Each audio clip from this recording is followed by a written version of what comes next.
Well, welcome in to this edition of Making the Leap, and it's an exciting one because it feels like we're here at a birth or something. Because we we're launching. we're launching. Launch, yeah. We are and we're not because it's a little weird.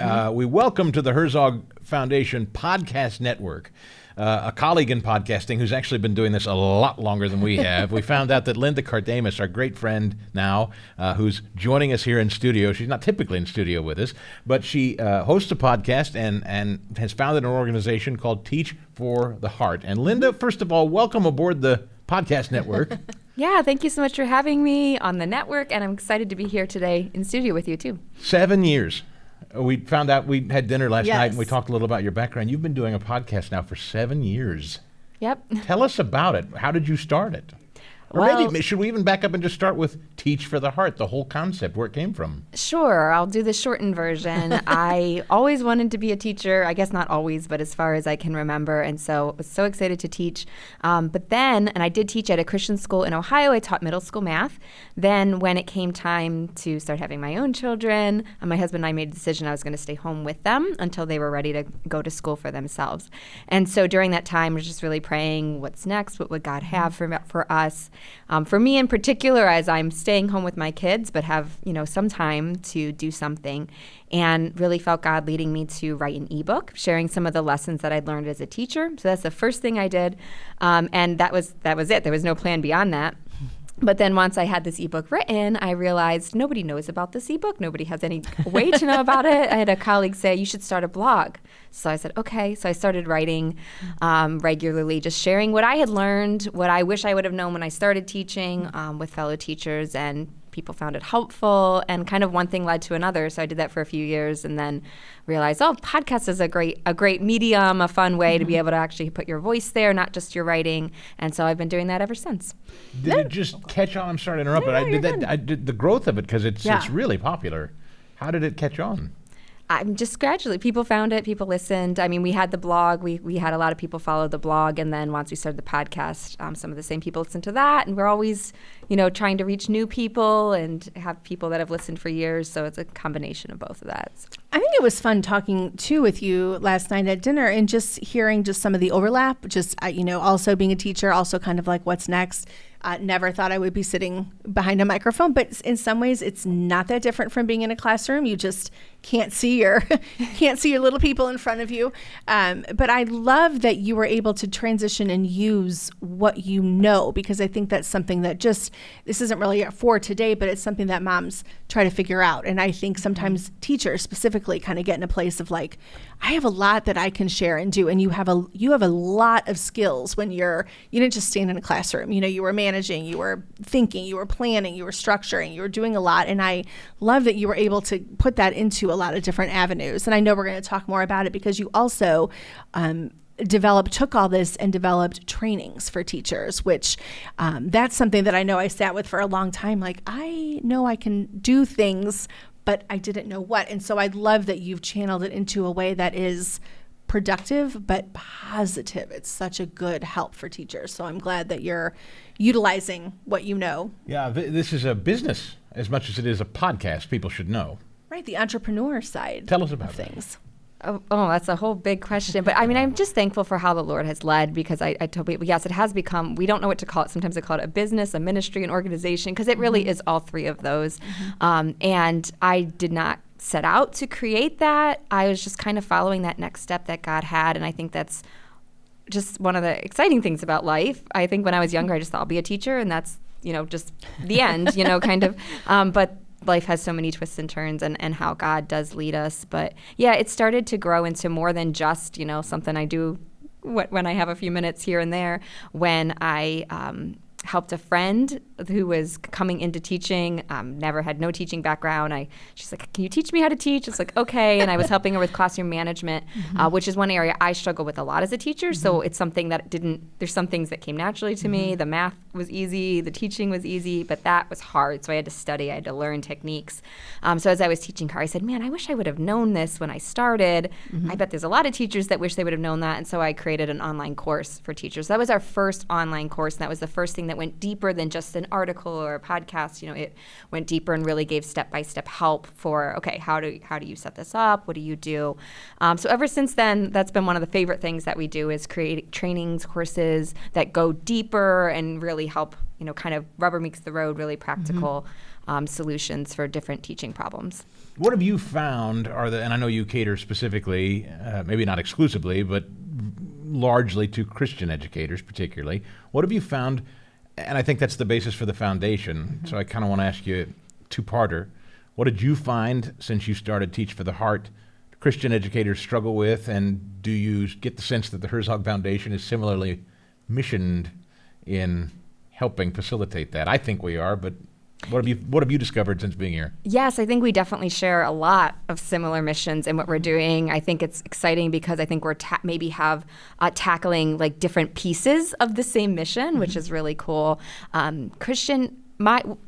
Who we work with is Christian teachers at Teach for the Heart. A large percent are in Christian schools, a large percent are in public schools, because we're just trying to help teachers that believe in God, trust in Him, and how to apply that to what they're doing, and then also practical solutions. But Christian teachers are struggling with, well, it's interesting. I've had multiple conversations with you and others on the last few days, and we've said it really has changed in the last few years. So before the last few years, the biggest things were classroom management, time, like too busy, not enough time, overworked, no balance. And those are kind of two of the biggest ones. Of course, there's also, student motivation. Sure. There's a whole other list of others. But since COVID really changed a lot. The response to COVID changed a lot, and then just all the societal issues that we have today. So those issues have not gone away. Classroom management is still a big need. Time management is still a big need, but student motivation has really emerged as a huge problem. And also just there's so many challenges, especially public school educators are facing. It's super common for us to get emails from public school educators saying, I just had a training on, critical race theory, or I just had a training on LGBTQ inclusion, and I'm being asked to do all these things. They go against my belief, or how do I navigate this? What do I do? And so that is just becoming more and more common for teachers to be struggling with that and trying to figure that out. Podcast, you talk about these things. Yes, from time to time. Yeah, we tackle a lot of topics. Yes, I have to say. So I went through when Chris came, he was like, "This is what this is like the next step," and so I started just going back and listening to you, and I have to say, I think it's such a valuable. I'm going to say service, but maybe that's not the right word. I actually do think ministry is a better word in terms of that kind of conversation, because I've been out of teaching for several years. I've only witnessed it as a parent, but recently I had the opportunity as a professional through a part-time job to attend a training where clearly it was not a Christian, the absence of Christianity was glaring, is what I'll say. And I was super uncomfortable. And I immediately thought, wow, our teachers stuck, because I'm not a quiet person, and I did not feel comfortable saying, there's there's more ways to look at this, or here's why I believe this, or here, I really was floored. And it had been a while since I had been out. I'd forgotten kind of what those trainings, when teachers say, I just had a 3-hour critical race training, or, and I've been a person that's done the professional development side of things too. And so when I went back and looked at your topic list, specifically, I went back and I was listening to you interview, I believe, a counselor. It was like, I actually remember it was episode 126 and 125, and it was like a two-parter. Jonathan Holmes, yes, from Fieldstone Counseling. Yes, and you were talking with him just about even breaking down things like, what are we talking about when we talk about gender issues? Because sometimes I think we know what we know, but we don't know how to say it and express it. And we know what's wrong with something, but we don't know how to approach it. And so those topics, conversations, yes, I think they're helpful for a Christian teacher in a Christian school, because you always have to be aware. But a Christian teacher in a public school, that has got to feel a little like an abyss sometimes. Yeah. And I think what you're offering them is phenomenal in so many ways, because I walked out of that training that I did and I thought, Oh, never again. Like, I'm not doing any of that, but a teacher doesn't have that Well, that's option. just it. Do you tell teachers, look, if you're a Christian and you're in public school and you're getting a steady diet of this, get out? Or what do you tell them? I mean, I tell them to pray about it and Right. to seek God's will, because we were talking about this too. When we talk about having your kids in a public school, that's a very different conversation than should a teacher be in a public school. Because this is their job. They're an adult. They're the ones speaking into things. So when teachers don't know what to do, I tell them to pray. And because I think God absolutely is calling a lot of Christian teachers out of public schools into Christian schools. I see that happening a lot right now. A lot of teachers are doing that. But I also believe God has called a lot of Christian teachers to stay in public school and be a light. So I think God has different plans for different people. And I think that's a really important point to make, because my gut for me is like, get out, like, get out while you can. But there is a difference between an adult and a child. And had I stayed, I'd be about 7 years out from retirement. I don't know how to walk away from that, but I also don't know how to stay in something like that. Well, is here's a tougher probably where I question. would be. Here's a tougher question. Is it your view that you can still adhere to godly principles and teach in public school? Yes. You Now, think- is that going to be easy? Right. No.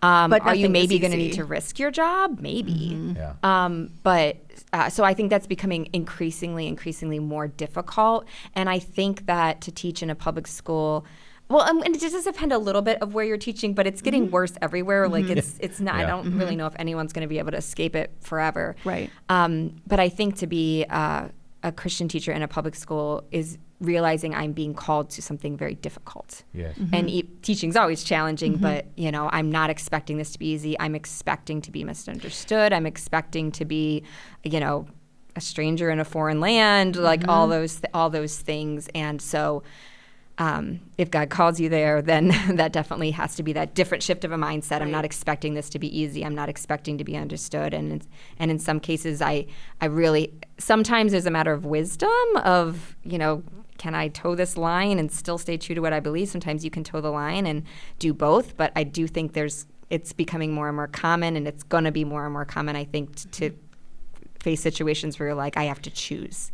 I almost and feel like then- you're being called, like some of these teachers, some of them, no matter whether they leave or stay, are almost being called to come out of a complacency place, a place of like, I'm here to do my job of teach. But really, if you're a Christian, that's first. And so I think there's something about saying, like you said, I'm going to do this, but I'm going to have to do it on God's terms. And I can't do it on my principal's terms, and I can't do it on my administrator's terms. I have to do it on God's terms first. And that's something that I know I was not expecting.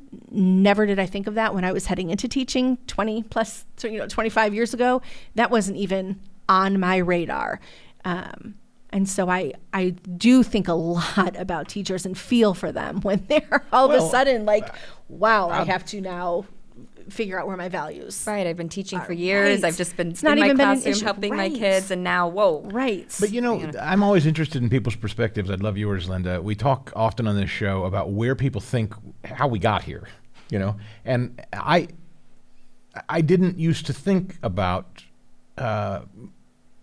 biblical principles and going to school, which was my mistake Right. and sort of my fledgling experience as a Christian. Right. I do now. But back then, once upon a time, I thought, well, church is Sunday, and maybe there's something on Wednesday. But when we go to school, there's nothing.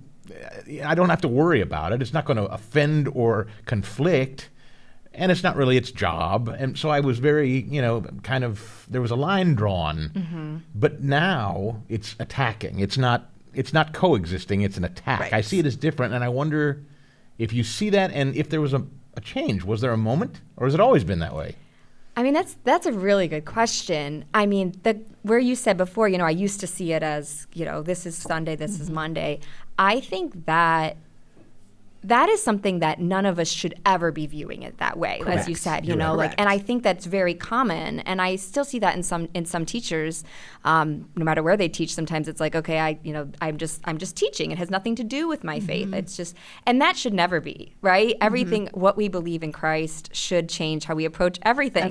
It should change how we teach. It should affect everything. There should be no area of our life that is unaffected by our faith and by the Holy Spirit living in us and being in us. So there's that aspect. But I do think, to your point, there's just so many more issues. Before it was like, okay, evolution. How do I teach evolution? That was kind of like, and that's like a nice, obvious, like, everyone knows to be on the lookout for it. It's like right there. But it was like the one. Right, kind of. I mean, I'm sure there were other sexuality, things, I think a little, just a little. Sex ed. So there's like a few, but that was kind of like the main one. Yeah. But now there's so much, and it's so pervasive. And some of them are more obvious, some of them are more subtle. But I do think, to your point, teachers are starting to be more faced with, I could kind of just but I have now. I'm like, it's coming right at me. Yeah. It's hitting me where I'm like, whoa, I can't. Like this doesn't match. Yeah. What now? And having to face that a lot. Like more. when you're asking teachers to pull kids aside and have discussions about what gender are they, and let's keep this and from then mom not and dad. tell mom and Right. dad. Like that's now we're getting into some places we've never been before. And it's funny because it's not the same as like a kid or one of our kids or all of them really coming home like, we're talking about climate change in school, and I kind of wanted to come back to just, that's where one of the ways I started coming back to biblical type things, not a political thing, but just let's also make sure we know a little bit about what God is saying about the earth and how it works. And now, yes, it's just a thing like, they don't have to do that and then hide that, and I don't as a teacher have to have a conversation and then hide it or figure out how I'm not going to hide it and wonder if my administrator is going to come down on me or wonder if I'm going to be ostracized by my colleagues, because I can't imagine teaching and not having that partnership and knowing there's an impasse before you even start. Yeah, and so many teachers, I think something becoming very common is just having transgender students in your classroom, and the logistical questions of, which pronouns do I use? Do I change the name? Like that's an ethical issue to be like wrestled with and dealt with, and that's fairly challenging. And then I feel like the heart of most teachers is I want to love my students. Yes. I want to care for them. I don't know. It's almost like, well, our secular culture presents this idea that you either affirm or you hate. Yes. Yes. And I think we have such amazing Christian educators that are out there that are like, I do not hate anybody. Like I haven't met any teacher that's like, I don't want this kid in my class. Like they want them there. They want to help them. They want to teach them and love them and be there for them and all of that. But how do you do that without affirming, without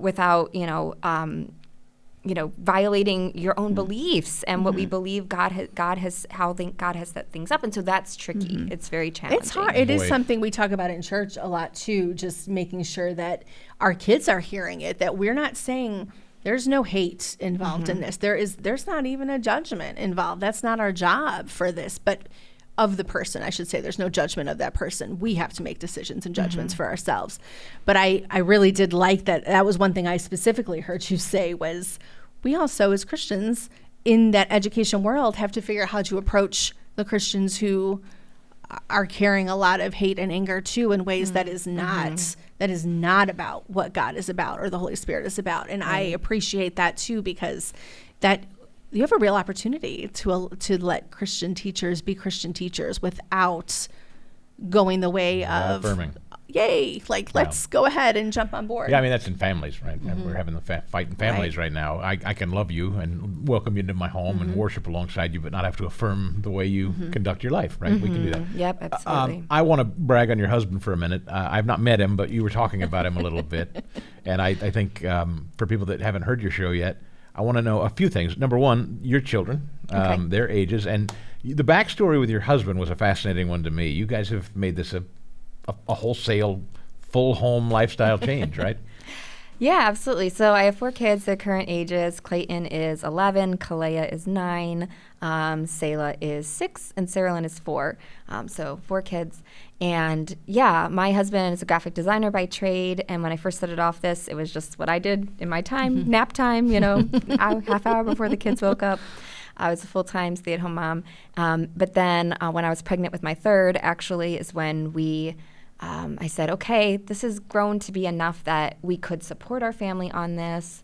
And we talked before, but it's kind of like rubber meets the road. I'm about to have a third child. If I do, I'm going to have to spend less time on this. I can't, be full-time mom and continue to grow this. I can maybe just kind of keep it going a little bit, but or you can quit your job, you can come home, and we'll work together on it. We'll take turns being stay-at-home mom, stay-at-home dad, and working on the business ministry, and we can grow it. And that's a whole nother story of just kind of how God directed that and the processing and the step of faith that took to do. But I'm really thankful God directed us and my husband to make that leap. Yeah, a different type of leap. You saw the value in it, obviously. I mean, that's I don't mean to make too much of it, but to walk away from a full-time career to jump into what you're doing it's a deal for a guy, I would guess. Absolutely. And I mean, this does have a lot of parallels to those of you that are contemplating, do we switch schools? It's a big life change. And it was, and there was some identity things there to be uncovered. Sure. There were some fears. There was an opportunity for him to maybe own part of the company that he had to let go of. Wow. And it is really interesting though, because we've stayed, but God made it clear. And so my little tangent encouragement to parents that are debating this, that are just keep praying, keep talking to people, keep taking steps. Like, don't just sit there, but just take the steps, little steps God leads you to go check something out, go to a shadow day. Just take those steps and God will make it more clear in time. And I sidetracked myself. But it's interesting now in looking back now, my husband is friends with still he knows a lot of what's going on at the company that he left, and he's said many times, it would not have worked out for me to stay there. Like God knew, awesome? He made it clear and I knew it, but I just resisted it. Right. It was scary to make a change is really scary. Sure. But it's exciting to be able to look back and say, God was totally in that. Yeah. And we're so glad we did. And it was so worth it. What are one of the things, Teach for the Heart, I just keep thinking of it as sort of an umbrella, and then you have different facets in there. What are the trainings that you do besides some of the, like you talked about earlier, like some of the classroom management skills and things like that? Where are you moving, or where do you move with faith within your trainings? What are, because I know some are live, some are just kind of a play, press play type thing or whatever and watch. So can you talk a little bit about those? Yeah, we do a lot of different things. I mean, and it depends. We're always doing something new. So if you go to our website at teachfortheheart.com, you'll see whatever's most current. As of right now, we have 3 free trainings on just kind of some of the topics that we feel like we have things to help with the most right now. So we have a free classroom management training called How to Reduce Disruptions Without Yelling, Begging, or Bribing. We have a free time management training for teachers. We have a free Love Teaching Again challenge. So those are like, when I just get you guys some solutions right away. And then we have courses that go way more in depth. So we have courses that'll be like, okay, we have Classroom Management 101, which then says, okay, we're actually going to help you make your plan, figure out how to implement it, give you solutions to all these things. And we go into a lot more depth. Same thing, we have a time management course, Reclaim Your Time, to help you if you're struggling with balance, you're working way too many hours, you don't want to. So we have those things that go into more detail. We also do an online summit. We just wrapped us up for this year called the Rise Up Summit for Christian Educators. And that's really exciting. It's a weekend event. It's completely free, or you can grab an all-access pass that where you get all the recordings forever. And so that's really cool. We bring in just all kinds of different speakers. It's all online, but we have all different sessions on all of what teachers are most needing, whatever that they need that year. So those are a few of the things we do, and I'm hopefully about to release workshops for schools. So we want to be able to have workshops that schools can bring in and do during their professional development days. Okay. To kind of get some practical training, and we love to marry practical things. Like it's not a lot of theory. It's right practical, but mix that with a biblical perspective. And I don't think those are two separate things. We really love putting those together. And I wonder too, like it sounds like it's not just for teachers in a classroom, like a structured classroom in a school, but it sounds like the time management and some of those would also be very helpful, I would think, as people are looking at homeschooling, as they're looking at pods, as they're looking at micro schools, looking at just these new ventures and things that maybe they don't know how to juggle it all, and they haven't done this walked down that path before. So I think that's, I would guess, right? Like it would work. Yeah, there'd be a lot of, I mean, certain things are probably better fits than Sure. others, but yeah, definitely, especially the time management things. I think And that's really a neat. lot of That's a topics neat for sure. avenue. We were talking over dinner, Linda, last night about where you come from and the community in which you live in Ohio. You said that there was really an ample amount of choice in Christian education. We know a lot of people in this audience don't necessarily experience that. Can you speak to that? You seemed not only very familiar with it, but that it was readily accessible. Very And- commonplace. And yeah, whereas I would say maybe where we came from and where we are today, that's Right. maybe not the case yet. Certainly growing quickly, but what do you know about that? Yeah, I mean, it was interesting. We were talking, and you were sharing how sometimes it's really difficult. There's these almost stereotypes to overcome, like about Christian schools. And I said that's so interesting because the circles that I run in, not everyone tends their kids to Christian school. There's a variety of different choices where God leads people, but it's like Christian schools are commonly known to be a great option. Like so that's and I don't know if that's just unique to. I don't think it's unique to our area, but maybe it does depend on just the quality around and how readily it is available and what percentage of Sure. people at your church go send their kids to a Christian school if it feels normal or if it feels odd. But yeah, we're really blessed to be in an area with quite a few good solid Christian schools, and honestly, some of them are new. There's this one that our church has partnered with in growing. And when my son was going into kindergarten, we went there and there was 6 people in the kindergarten class. And I was like, this is going to be a great school, but it's so small right now. And God led us to a different Christian school for our kids. But it's really cool now. That's only been 5-6 years. And I was just talking to, I know a lot of people who send their kids there and they're like, yeah, there's about 500-600 students this year. I was like, are you kidding me? Like that quickly? Like it's just really grown, and God has really blessed it. And this was that's cool. before, I mean, to be clear, this was before COVID. Right. The explosion of this happened for a lot of us during us COVID, was- for us. yeah. And we started talking with other people who felt that way. The influx of these Christian schools, a lot of them have benefited because of COVID. But you're saying culturally this was commonplace well before that. And I'm just curious, do you think, was there a need, or it was just sort of more commonplace that people thought of school and worship together? Because, growing up in Missouri, I think we were as culturally conservative as anybody. But I can't say that Christian education was as readily available or people were thinking about it.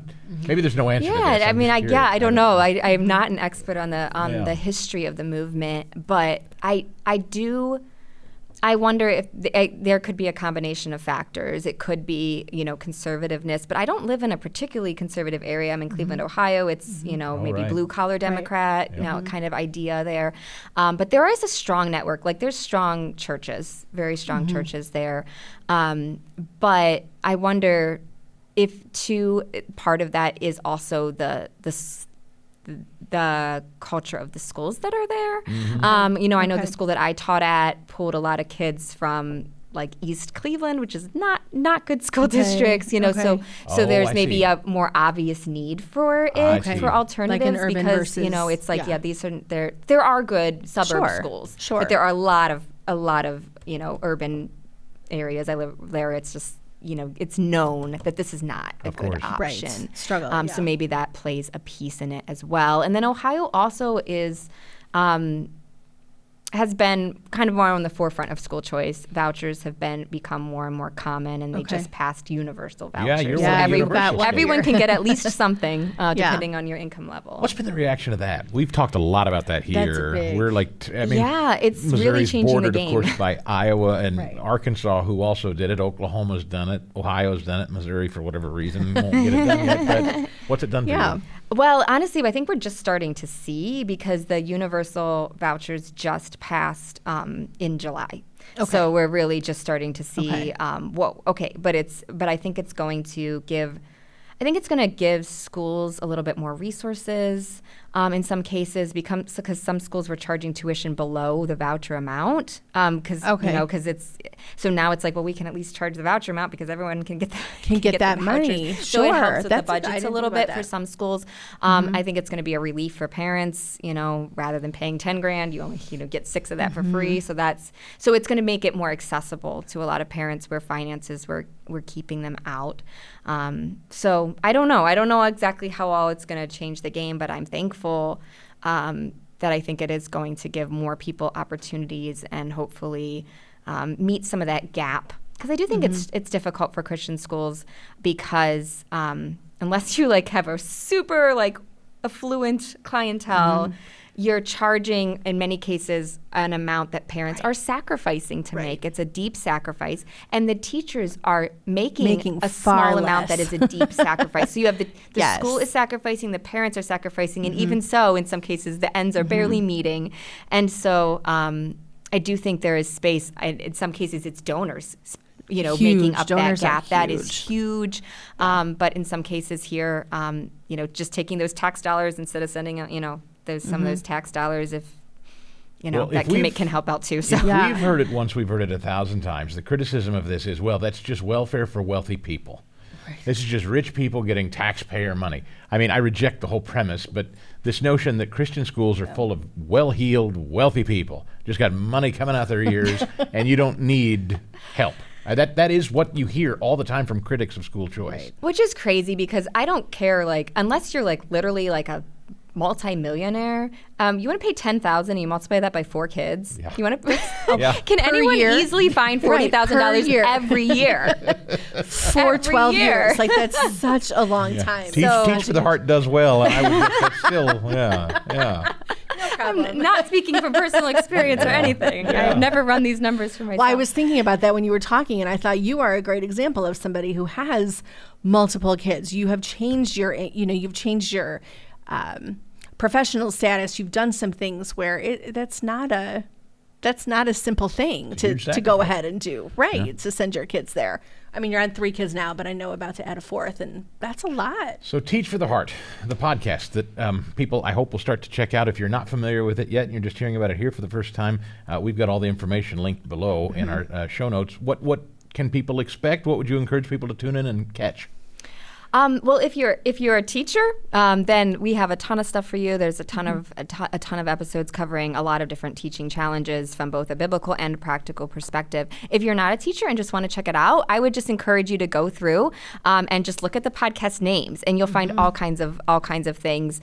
Some, if you just want to listen in to the advice we're giving teachers and kind of hear a little bit more about how should Christians be thinking Christianly about classroom management or time management or these gender identity, all these different things, you might just find that helpful. But there's a lot of series that are going to be helpful for anybody. We have one series in particular we did last November on just challenges. How do you deal with challenges as a teacher, but as anybody, and just what's a biblical perspective on difficult things, on things that are hard? How should we approach that? So there's a lot of topics that are going to be helpful for anybody.